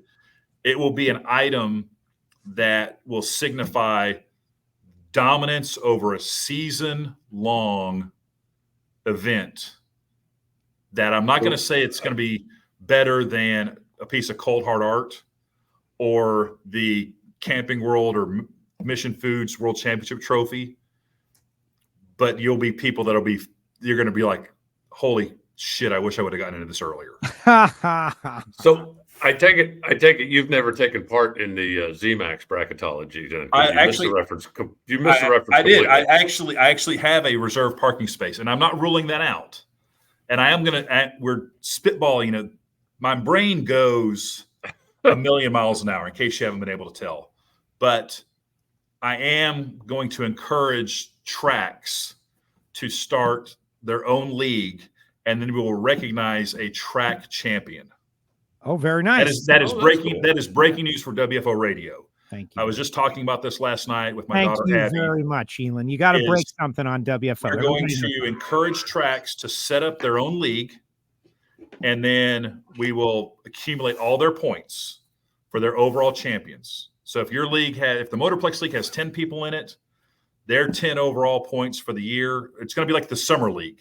So it's going to have a summertime, and then it'll stop before the U.S. Nationals. But it'll be a summer league. We're still working out some of the formatics, but Motorplex versus Sonoma versus Norwalk leagues, and then we'll recognize a track champion and have some kind of special celebration for them. Very nice. JP Gutierrez is in the WFO league. We've got Love racers in our league, not only just, listeners and fans and announcers, but we've got actual racers and drivers and tuners out there. So it is in the chat section. I could read the code, but it's like, that's case sensitive, like 4 capital B, 5 lowercase c, O, capital J, D, W. Like, just go to one of our social media accounts after you've signed in and copy and paste it, and you'll be good to go. What are you looking at, Reinhart? Like, you got me excited that we might hear a car fire up at some point. Oh no! Fear, no negative. They're parking the jumbotron. That's the breaking news. And I would also like to I will offer for the Gatornationals a head-to-head battle: Joe Castello versus Alan Reinhart. Overall winner, dinner. And as much Budweiser as you consume, Alan, Joe, as many your favorite beverage as you can at the Winter Nationals. Pick your restaurant. All right. Pick your restaurant. We'll celebrate at the Winter Nationals. But Castello versus Reinhart, overall champion for Gator Nationals. Don Julio, 1942. Now you also have the ability. Now we have the ability to, you can share your bracket and you can print your bracket. So when you do your bracket, I would love to have you guys publicly share them, and then we can get, Team Reinhart versus Team Castello. Alan, you okay with that? Oh, yeah, absolutely. Yeah. All right. I normally I shy away from this kind of competition there, Elon, preferring to have all my competition go on the racetrack or in the shadows. But I'll do it. I love it. That sounds fun. I love it. Well, I can't thank you guys enough for A, having me on, B, talking it up, and then also giving me feedback of, hey, how about this? Joe, you were instrumental in helping test it. Reinhart, your support of it over the PA has been, so appreciated. We're going to get those back up and running this weekend. And anything I can ever do for you guys, happy to do. But yeah, I can't wait to see I'm just excited to just see it continue to grow. I had a guy stop me at PRI walking through the show out of the blue and was like, hey, you do Drag Race Bracket Bonanza. And I was like, yeah. And he's like, man, he goes, I love that game. He goes, I play with my dad. It's really cool. And it was just, you guys are all creator. Like, Joe, you're a creator. Alan, you're a creator. Elon, I come out of I'm a drag racer, but I also, and Alan too, right? Mainstream sports. Like, we appreciate sports. Alan played competitive softball. He loves basketball. He loves the Wildcats. Like, we walk in that world and we see what works. And I think sometimes drag racers and even drag racing fans want to reject mainstream sports because it's sticks and balls and whatnot. But the things that they do to grow their sports work. It's simple. This one or that one. Who's going to win? That one is. Okay. And then you just carry it all the way through. They used to put the ladders in the programs when programs were a thing. And you'd fill it out. And, oh, man, I'm wrong. Now you're connected. You've got a community. You can have a little fun. I love it. Good job, Elon. I will see you guys very much at BURNYZZ tomorrow. You're going to be at BURNYZZ, right? I will be at BURNYZZ bright and early. Okay, good. Save us. Reinhart, I'll come down and see you here in a few minutes. Perfect. I'll see you in a bit. There he goes. And then we can conspire against Joe. I don't know about that. You heard it, guys. It's in question. Not all of it, but just this one. If Joe was a true hardcore fan, wouldn't he be here? He lives in Florida. Wouldn't he already be here? He's right. It is a little suspect. I got the cats, man. The cats. I can't leave the cats for that long. I understand. I got to take care of your animals. I get it. Take care of my pets, man. They got the all right. Later, Elon. Get out of here. There he goes. Elon Werner. Thank you very much. And yes, Drag Race Bracket Bonanza. I thought it was a good addition last year. We had a lot of fun with it. Now me and Reinhart filling out our brackets before the Gator Nationals. All right, Alan. Final thought. As we what I would love it to be about is about Mission Foods.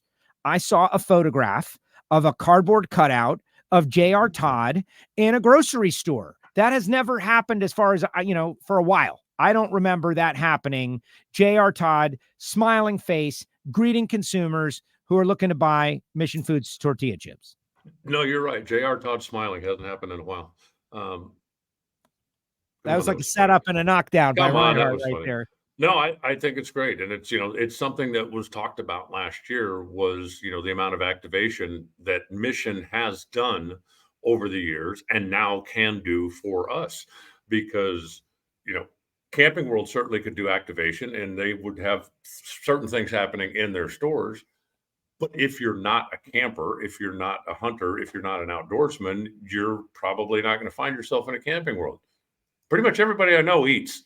So if you're going to the grocery stores, if you're going to, that's just more and more opportunity to get word out into the community that we are racing. And, the number of times, and the world has changed, right? Everything goes on social media, everything goes on, online this and online that. And the number of times when we'll go into a community, and I know you've had it happen, I've had it happen. You go into a restaurant and you sit down, somebody sees your shirt, they see and they go, "Oh, are the races in town this weekend?"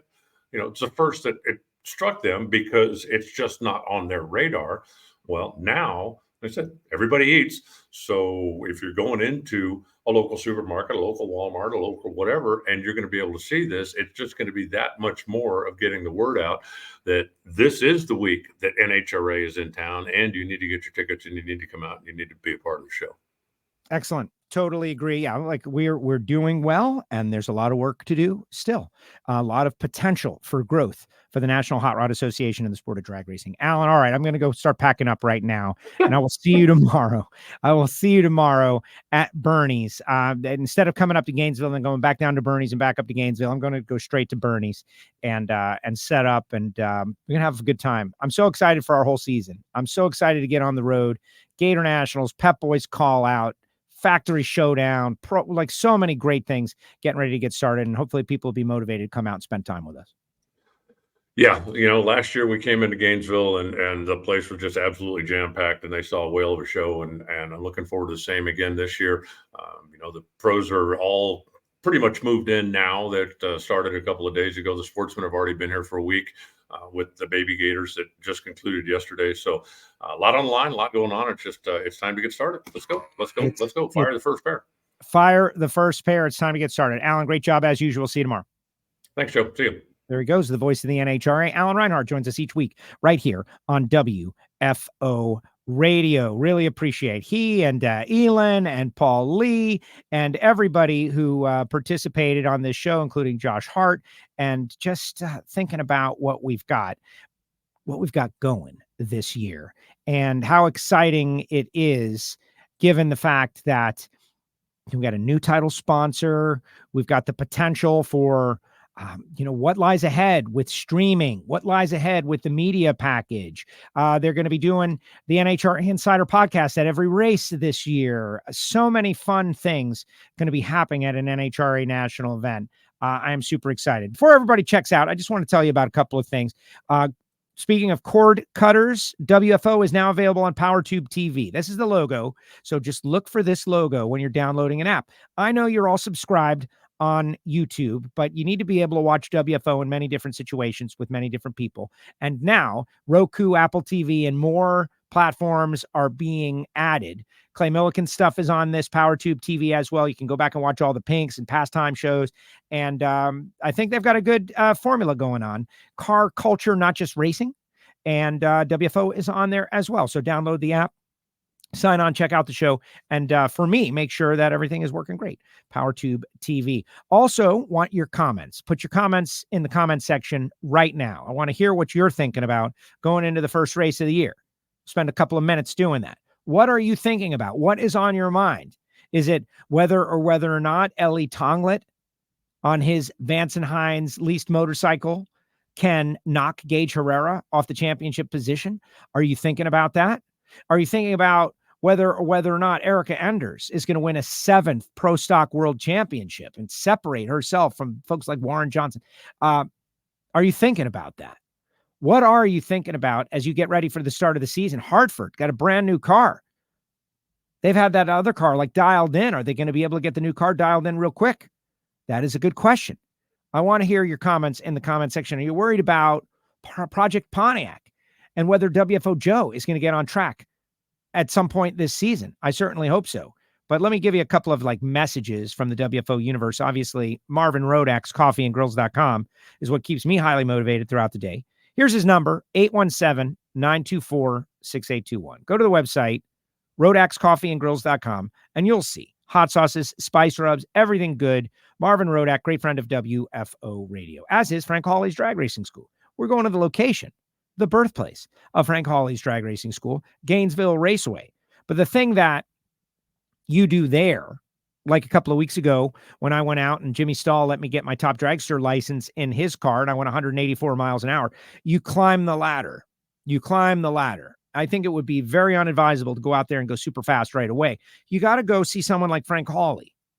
The Dragster Adventure is a great way to get started because it's just a fun day experience. You show up with the clothes on your back. That's it.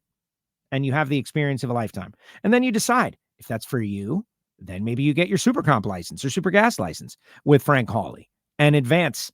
I hear Richard Shute is like addicted, just like that. Went 200 mile per hour in a Hawley alcohol car. And he's like, yeah, forget photography. I'm going to become a drag racer. The guy's like 60 years old and he's starting a new career. Thanks to Frank Hawley's Drag Racing School. Some of that is true. You have to decide which is actually true. Samtech.edu, the School of Automotive Machinists and Technology, the next generation of machinists coming up through Samtech, samtech.edu. And of course, our great friends at Torque Calibration Services of Australia. Earlier in the show, someone referenced our Patreon club. It's a VIP listener club. Patreon.com/WFO radio. People tell me I should push it a lot harder, and the Patreon club too. And it's for VIPs that really want to help the show. They get behind the scenes content. They get a little extra benefits. They get to know stuff. And it's a fun little universe. Got 100 people on there now. Patreon.com/WFO radio. And you can pick the level at which you support. Plus our great friends at Foggett, BURNYZZ, FTI Performance Transmissions and Torque Converters, CWT Industries, balance machines, guys. If it rotates, it can be balanced. Phillips-Connect.com and Total Seal Piston Rings. Everybody that supports WFO, this show would not happen without these people. It has been amazing to build these relationships. Plus, you can get some swag at our store, whether it be hoodies or hats or shirts or mugs or, orange balls, whatever. Caddyshack reference right there. And yes, please keep up with Project Pontiac. I want to get back out on the racetrack as soon as is possible. Let's see what everybody's got to say. And subscribe and click the bell, guys. When Meta went down this morning, I thought for a second, how are people going to watch the show? But then I realized that that's why we have multiple platforms. If you can't get to it on one, you can get to it on another. And the WFO app is going to be sunsetted. So please resubscribe, Spotify, Apple Podcasts. The audio only is a big part of WFO radio. All right, let's see what people have got to say. As I go, Bobby Bender. Don't forget the WFO decals. Bobby, are you serious? Like, this is what I got for you, bro. This is what you want? I know you got a big car. You want a big sticker? I would really appreciate that. But don't feel pressured. Like, I would love it. I would love it. There's so many people. So here's my story. Homestead Miami Speedway has a program called Fast Lane Friday. It's pit road drag racing. It's for, kids to come out and stay off the streets. This past Friday, I went to my first one in like 8 months because they happen to be scheduled against all the NHRA races last year, so I didn't get to go. But I got to go to this one. It was the first of the year. 360 cars, paying $25 a pop, plus the spectators. Tough to guess spectators. I'd say there was 500. Some people said 1,000. Like, I'd like to think there was 1,000 there. Maybe more. It's hard to judge. Average age, 20 years old. Maybe less. What were they racing? Mustangs, Challengers, Chargers, Teslas, BMWs, multiple Lamborghinis. Think of the Miami crowd. But when I talked to some of these folks, they didn't even know what NHRA was. They don't know what it is. They know cars, number one, and speed, number two, and they want to just race. The clocks had gotten, the timing system had gotten like a damage during the winter break. We didn't even have ET slips for them. We didn't have anything. We were just flashing a Pro Tree at them, and they were going down the racetrack as fast as they could. I don't know where you're from, but to me, 360 test and tune cars is pretty good. And it's a market that's ripe for the picking. When I would talk to them over the PA about 0 to 100 in less than a second, about Erica Enders, a young lady racer who made her career in drag racing, and she has gone on to great things. Go watch on Disney. You know, it makes me think about our bubble that we're all in, the bubble of drag racers, which is why I get annoyed sometimes when people like don't realize the opportunity that they have to grow the sport by just being positive about the sport. And I lob a softball question, and someone, instead of spiking it down there and talking about how cool it is, instead they like want to backtrack and talk about something is not really good or whatever. It's just counterproductive. It's counterproductive to what we're all trying to do here, which is grow this sport from whatever it is, as good as whatever it is, to something bigger and better, where more money can be paid, more money can be paid to the drivers, and more money can be paid to the teams, and more money can be used to build new, fantastic, wonderful things. Think about Elon, Drag Race Bracket Bonanza. What's he doing, man? He's placing a wager on the sport of drag racing. Do you think that this whole thing that he's created was just free and he's just made it and his buddies are all like coding for him and he's all the server stuff and everything? No, he's placing a genuine wager on the sport, on all of us together, and that's why everybody is adopting him and pushing him so hard and making sure everybody goes out there and signs up, because we want him to win in his wager, right? There are markets of thousands and thousands of people that don't know about Kosti Ivanov. They don't know about Al Segrini. They don't know, and really, they don't care about Don the Snake and Shirley and Garlitz, and they don't know about any of that stuff. They like cars. They like fast. They like racing. And so they're open to the concept of NHRA 2024. Drivers going 330 miles an hour or 210 miles an hour or 180 miles an hour. But you got to introduce it to them, and you got to be enthusiastic about it. You can't be negative about it because you've got 10 years of bad experiences that happen to you, one or two a year, and they're burning a hole in your soul. Time to get on the same page, people. I think we're about to start something new, a new journey. Mission Foods Drag Racing. We're starting this weekend at the Gatornationals. So many positive stories, so many fun stories. There's no reason to be negative. Jeff says, thank you. Thank you, Jeff. Great show. Have fun this weekend. I can't wait to watch the races. We can't wait to put on a show for you, Blake. We'll be thinking about you, bud. I know you're going to come to a couple of races this year, Blake. Can't wait to see you. Monica says, great show today. Finally, the time has come to go racing. Finally. And I know there has been some racing. Pro Mod was in action down there at Bradenton, World Series of Pro Mod, a great and tremendous race. Great stories of sportsmanship in the final round. One waits for the other because their engine is broke. Then they get up there and the starter doesn't work on the other. And so then they continue to wait. Like, my goodness, Warden Halsey. That's what drag racers do. That's what it's all about. They'll give you the part to beat them with. Amazing. The Gatornationals trophy is pretty badass. Got to admit it. Talking about the Golden Gator. You know it. Drag Racing Mayhem. To see how the newcomers do in Top Fuel this year, the youth movement is exciting. It's all exciting. You know what's exciting to me? Gerda June is exciting. These two, Lex and Gerda, they've been friends since they moved here, since previous. They've been listening to WFO since they were over there. And they changed their lives, and they came here, and they've been running their piece of equipment, which, let's call it, out antiquated. Lex's car has been antiquated, but they've been getting down the racetrack, and they've been qualifying, and they've been showcasing their talent and ability. Imagine if they had some parts to deal with, but also the right situation. And now Travis Shoemake and Scrappers have got Lex and Gerda tuning their car, 6 races. But Paul's right. We need knowledgeable people. Castello can't do it, guys. I'm a good learner. I'm quick. I can figure a lot of things out, but I'm too far behind on that one. I'm thinking this show gets my NHRA and BMX juices flowing. Way to go, Ant Dog. Thank you so much. Pearly saying, what's up? AJ, great show, Joe. Lonnie, took you the whole show to get in on the Drag Race Bracket Bonanza League, but you're in. That's it. You're in. Essex helping him out.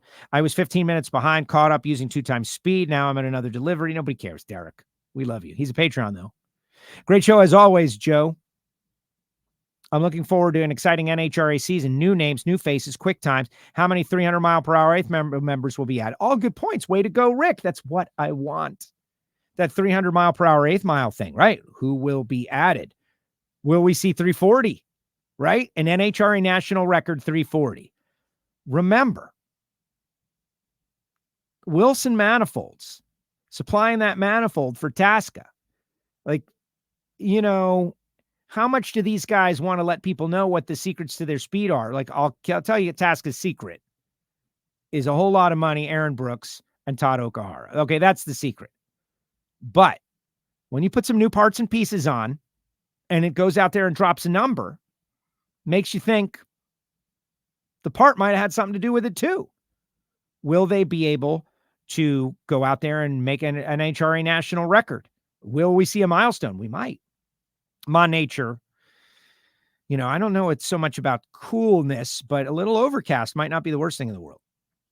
Good for Richard. He's always provided us great service. It will be great to see him on the other side of the lens. Shoot? Yeah. I love Richard Shoot. Been like leaning on him for years to come on WFO. He refuses. You refuse, Shoot. That's not really the truth. That's just me putting pressure on. All the excitement. Rabilis too. I pressured Rabilis. Rabilis came on once back in the audio-only days. All the excitement and anticipation for the 2024 season is finally here. Safe racing to all, and good luck, says Scott. Michael. Hi, Joe and Alan. You guys tomorrow night. See you tomorrow at wherever we're going, Bernie's. Mike S. from PGH. Oh, he's got breaking news for us. Can't wait, Mike. I'll bring the stickers, Bob. Thank you.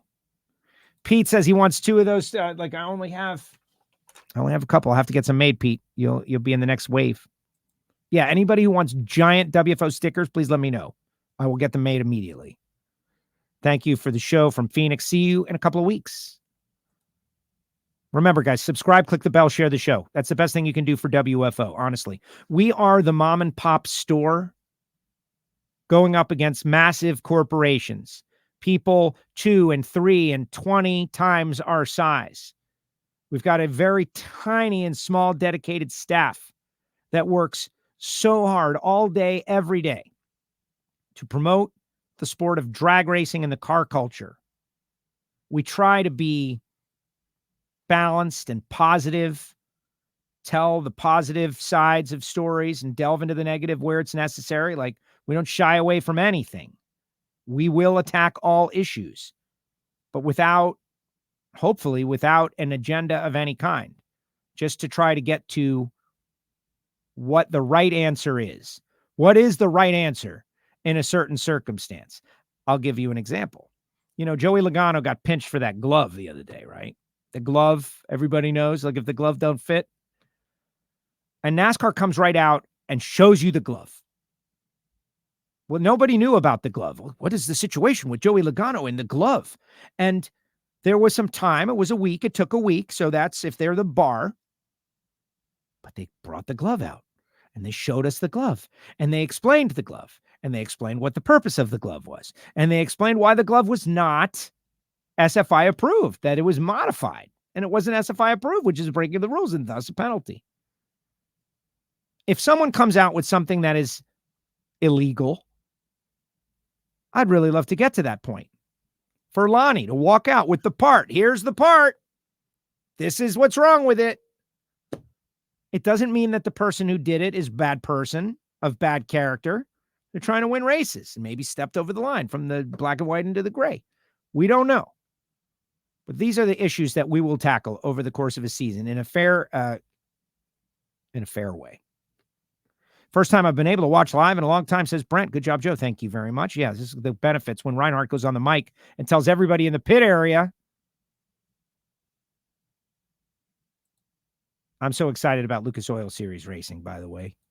Our Lucas Oil Series racers are absolutely the backbone of the sport. Let's get the rain out of the way. Who you got this weekend for the pro classes, Joe? All right, so obviously Lonnie.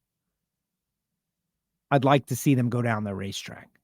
But on the Ignition Show, I was asked to make preseason predictions for the championship. And so what I'm going to say is this.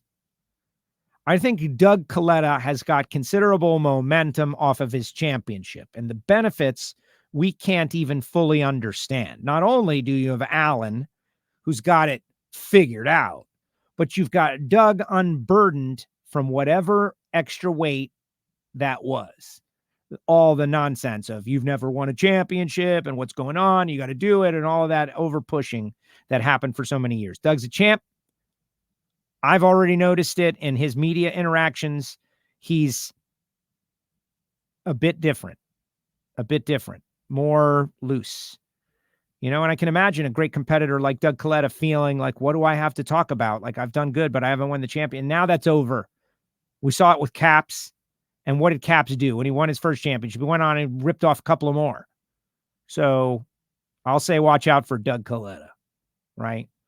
In Funny Car, Tasca gets a mention, but Daniel Wilkerson's my favorite story just because he's new. And I genuinely like the guy and his attitude and his interviews and his lack of a filter. We had a great interview with him a few weeks back.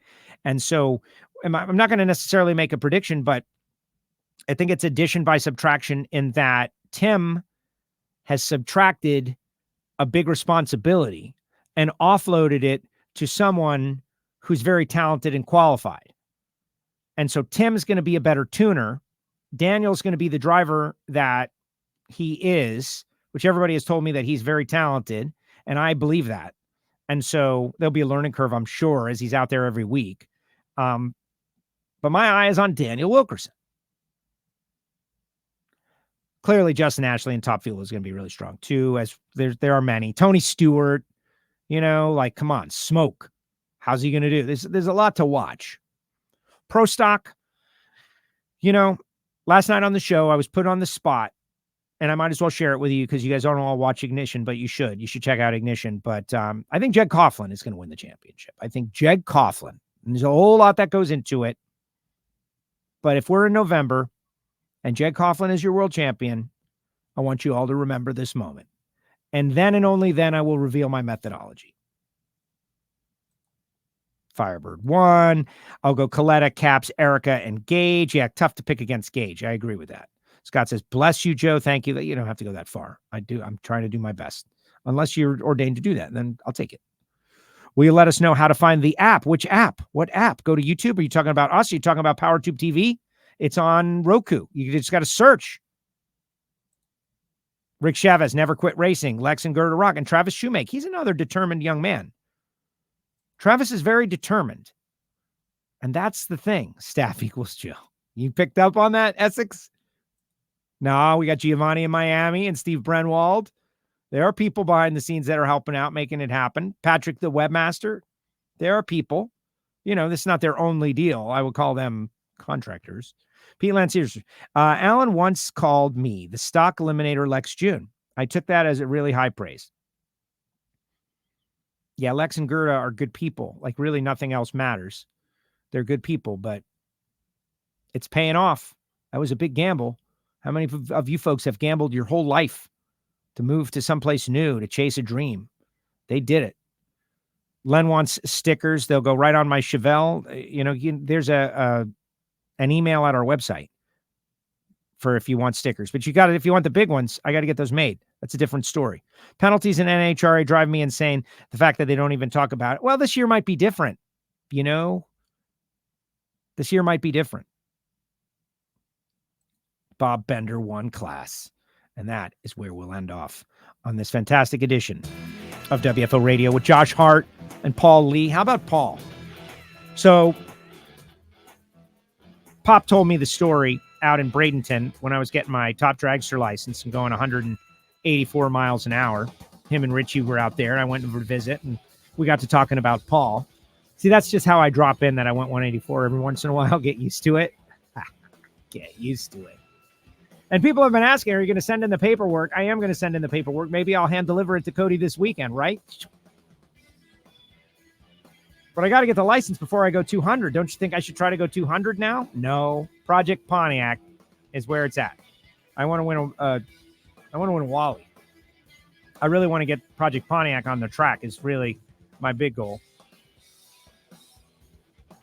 But the story of Paul being totally driven by his love of drag racing and thinking about it and his methodology. I can't be like this. I have to be like this because I'll control my own destiny. And look, it's working. It's working. He's a little older in life. Can't have everything exactly when you want it. But he has done a great job. And I'm really excited. I'm excited for Johnny Lindbergh, too. Like Johnny Lindbergh is one of the smartest guys out there. And he's not going to miss the opportunity to work with and under John Medlin and absorb as much information as is possible. Look, this sport, if you walk around being negative about it, it's not telling anybody anything about the sport. It's telling people about your mentality because there's just too many positive stories. Pete wants to be in my winner circle photo. Well, we got to get Project Pontiac done. All right, guys, I'm done. Getting off the soapbox for today. Appreciate all of you guys. Alan Reinhart. Remember, tomorrow we'll be on location at BURNYZZ. If you're coming north from Orlando, be there. Join us. We're going to get this party started. NHRA Mission Foods 2024 this weekend.